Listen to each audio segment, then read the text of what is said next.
Us to go back to the Pietermaritzburg High Court now. We get the latest on the Jacob Zuma story. Let's cross live now to our KZN Bureau Chief, Ziyanda Ngcobo, and as well as our editorial contributor, Karyn Maughan. It's over to you, Ziyanda.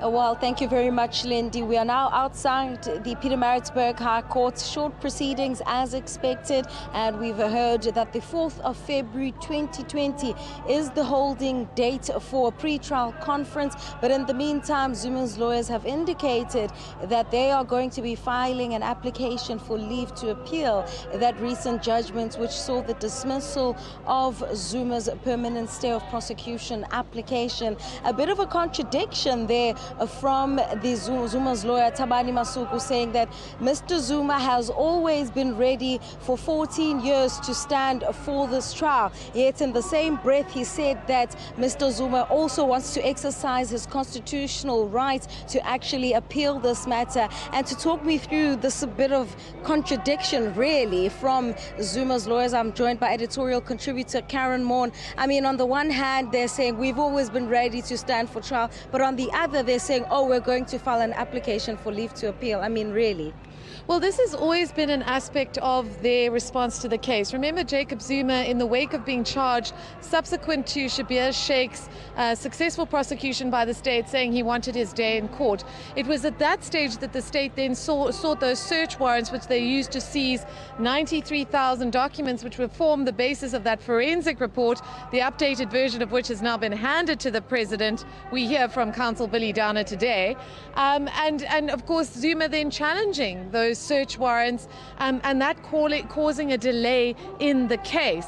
At the same time, however, saying consistently that, you know, I have a right to exert my constitutional rights to challenge things like warrants, to challenge the mutual legal assistance request to Mauritius, to challenge every aspect of the case that I feel is unconstitutional and violates my rights to a fair trial. I am ready to face these charges, but I should be able to exert those rights at the same time. The big difference, of course, being, and Ziyanda, you've referenced this as well, that these challenges were brought at a time when Jacob Zuma had untrammeled access to state funding of his legal bills. That's no longer the case, and one wonders how much of his strategy is going to be shaped by the fact that he simply does not have the money to fund these kind of legal applications. So essentially he's kicking the can further down the road while he deals with his other issues? Well, you know, constitutional law expert Pierre de Vos, in the immediate wake of this announcement that there would be a leave to appeal application, stating quite strongly that he does not believe that Jacob Zuma will even convince the High Court to grant him leave to appeal, nor will Thales. Thales may well choose to go directly to the Constitutional Court. We have heard that that is what they want to do, to try and raise constitutional law issues and to raise that as a nexus point to get themselves into South Africa's highest court. But given, as we've seen, the range of judgments that have already been delivered in this matter, which have addressed very many of the kind of issues that were raised in the permanent stay, and this court's reaction to that permanent stay, you know, there is a feeling that, as the state certainly indicates, that they have very little prospect of success. Billy Downer is saying that in court today, saying, I don't believe we will oppose these applications because we don't believe they have a prospect of success. And in terms of the options or what else he can say really that hasn't been said, is there anything else that the former president's lawyers can say in that application for leave to appeal that hasn't already been spoken about? You've touched on that, but let us deal with the merits of the issues that have been raised and how courts have responded to what the former president has continuously asserted for as long as 14 years. I think they will say that this court did not take full cognizance of a lot of the missteps made by the National Prosecuting Authority, that this court was not hard enough on the National Prosecuting Authority. We know that the court was very agnostic on this issue of who was responsible for the delays, but Zuma's allegation was always, look, this is an undue delay, and you know, I exerted my constitutional rights, but you as the state were also responsible for delays, whether it was not charging me with Shabir Sheikh, which is of course course, one of the linchpin arguments dismissed by this court, but also the issue of Mokotedi Mshe's decision to withdraw the case based on an incorrect section of the law, and then being forced to reinstate it, the NPA being forced to reinstate it all those years later. And I think they are going to argue very strongly, or attempt to argue along the lines of fair trial rights, that they will say that the court hasn't adequately dealt with this issue of the political so-called political interference in the prosecution, that they're relying on a Harams judgment in the SCA that was given in 2008, and where, you know, those issues around the spy tape recordings hadn't necessarily come out. So we think that they will, you know, reiterate these same kind of arguments. But as being said before and articulated by Pierre de Vos, these issues have been canvassed by the courts, and there's a level of kind of, unfortunate for Jacob Zuma, judicial exhaustion around these various applications, which are often criticized as part of his so-called Stalingrad tactics, but which he maintains consistently are simply him exerting his constitutional rights. In terms of procedure and the options, will the former president perhaps be able to join Thales's application to the Constitutional Court? He may have that option, but remember, Thales has a very different case to him. They argued that Sean Abrams was wrong to reinstate the case against them based on certain interpretations around the NPA Act and the Constitution. And they've also brought a very different case. They've quite, in many respects, sought to distance themselves from Jacob Zuma. So I'm not sure that that necessarily will be something that he will consider. And also, I don't think, you know, the situation for Thales is very different. It's a French arms company that reputationally, the longer this thing drags on, the more damage they will suffer. So they will want to try and get some faster sort of solution to this in the Constitutional Court than arguably perhaps Jacob Zuma will do, given that he's in this financially difficult situation and cannot actually afford to go on trial anytime soon. When we talk politics, which is something you've touched on at great length, given the fact that Zuma is now a former president, he's no longer even an ANC president, he is suffering significant financial blows.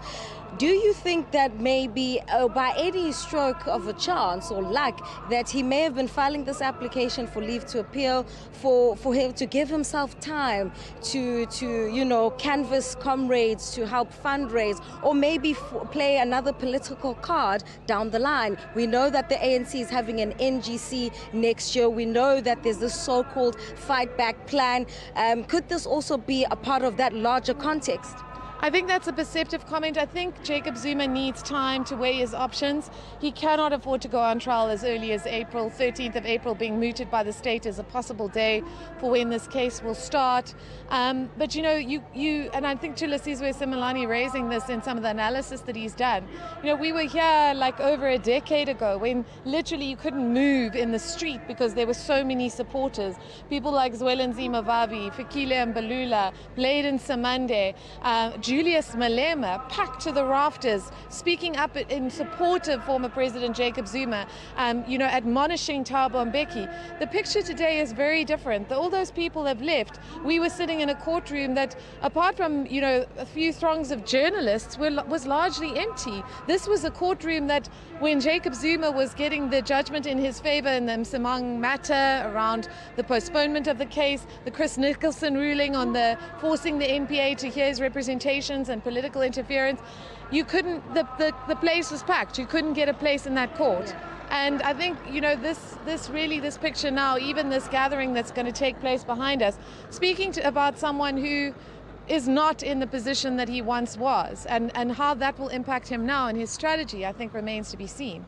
Well, certainly politics also having its influence in the law and what decisions the former president will make in terms of what happens in the courts. We've heard, Lindy, that they intend on filing for an application for leave to appeal that court ruling, and really talking to editorial contributor Karyn Maughan about whether or not this decision does not also fit into a much larger political context, and really, as my colleague Karyn Maughan has already said, they've already set up the stage, which is behind me. The former president is expected to walk out any moment now, and really not much of a showing. In fact, I'd go as far as saying it's a very poor showing of support for the former president. We've heard Vusi Dube speaking about honestly and candidly that they just simply don't have resources, and actually going as far as saying that some comrades are just dishonest and disloyal because they were here in 2005 and over these years to support the former president when he was still in power, or when he seemed